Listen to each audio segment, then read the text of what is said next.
có nó cho rồi ngày có đất có nó chỗ mấy đất thôi mà đá nó bọn đất sơ tầm rồi tao nó bọn anh đi thay dân đất sơ tới Việt Nam dân đất co màu từ lên lán cái chui dân đất tới đặt co tới đất sâu tới Việt Nam đặt co màu hết ấy mình đất sâu cho rong mà xin tình lụa nó không sọc tới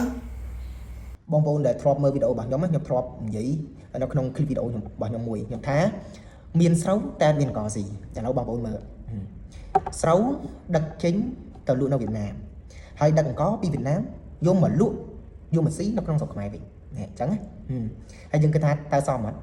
ខ្ញុំគិតថារឿងនេះគួរតែមានវិធានការចាត់ការ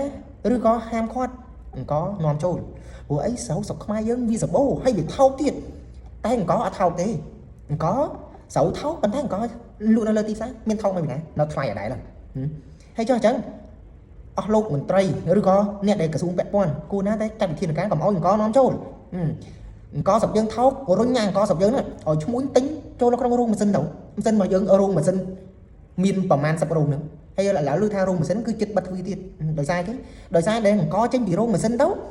វាអត់មានអ្នកទិញវាអ្នកឈ្មោះឌីប៉ូចាយអង្គនេះគេអត់ទិញអង្គរបស់យើងហ្នឹងហើយគេសុខចិត្តទិញអង្គនាំចូលពីវៀតណាមមកអត់ដឹងថាឈ្មោះមិនដឹងថាជាខ្មែរឬក៏អីទេ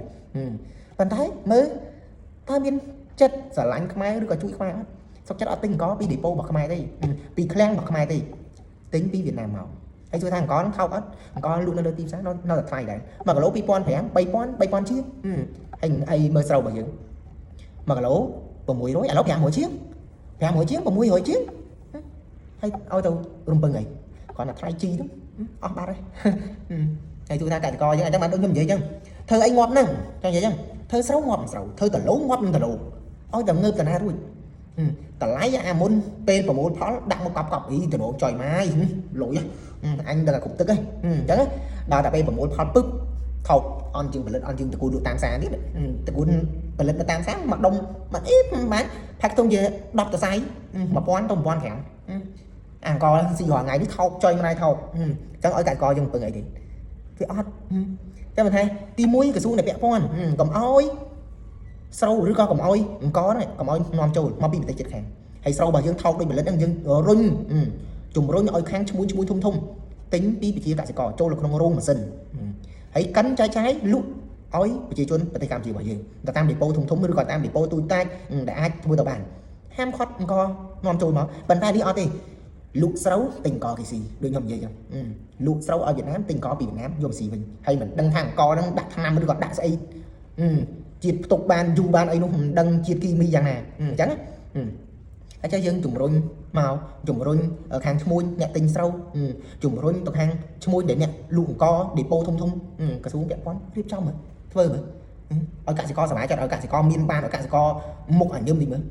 ម្នាក់គ្រាន់តែប្រមូលផលមុខស្អុយប៉ែដូចចង់និយាយដឹងនិយាយអីមិនទេមុខគ្មានរីកបានតិចសោះហ្មងឲ្យតែអ្នកប្រមូលផលមើលទៅសួរមើលគ្មានណាទេសមាជិកមួយសោះបើថ្លាក់ថ្លៃធ្លាក់យ៉ាងនេះព្រោះតែបងនោះអីគេ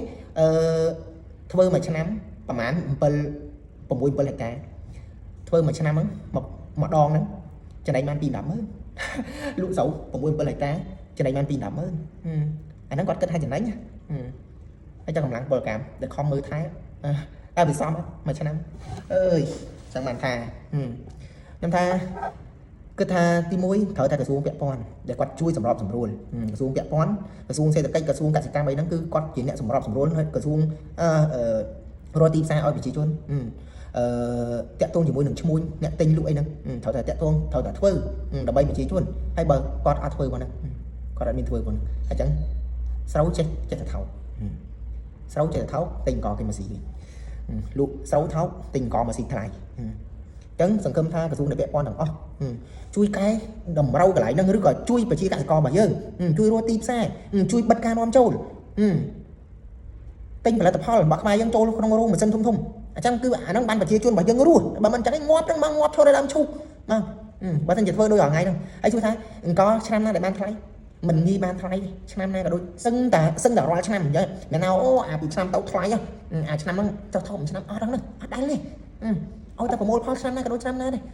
ដលងស្វាយស្រូវដូចតែគ្នាងាប់ដូចតែគ្នាឲ្យតែប្រមូលផលគ្មានកម្លាំងចិត្តទេគ្មានកម្លាំងចិត្តនឹងធ្វើនិយាយមែនតែគេតែខ្ញុំ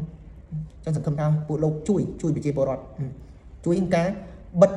នាំចូលបិទកនាំចូលហើយយើងជំរុញខាង depot ធំៗឲ្យជួយទិញពីខាងរោងម៉ាស៊ីនកិនស្រូវធំវិញហើយរោងម៉ាស៊ីនកិនស្រូវហ្នឹងទិញពីប្រជាពលរដ្ឋចឹងមកសង្ឃឹមថាអាចធ្វើបានមានថាធ្វើបានរោងម៉ាស៊ីនរាប់សិបរោងឥឡូវឮថា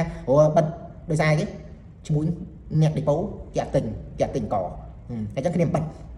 គេថាគេទិញកពីវៀតណាមមិនដឹងថាឈ្មោះទៀតdepot ទៀតមិនដឹងថាគិតអីទេ depot មិនដឹងថាវៀតណាមឬក៏ខ្មែរយើងមិនដឹងទេបានគិតចរិតមកចេញមកអត់មានស្រឡាញ់ខ្មែរមិនទីសោះមកសាំតបែចុយមកអញ្ចឹងបានប្រជាពលរដ្ឋឲ្យតែវេទនាហ្នឹងព្រោះអាចច្រកចេញរួចមិនឃើញហ្មងច្រកចេញរួចច្រកអត់ឃើញសាំតបែចុយមក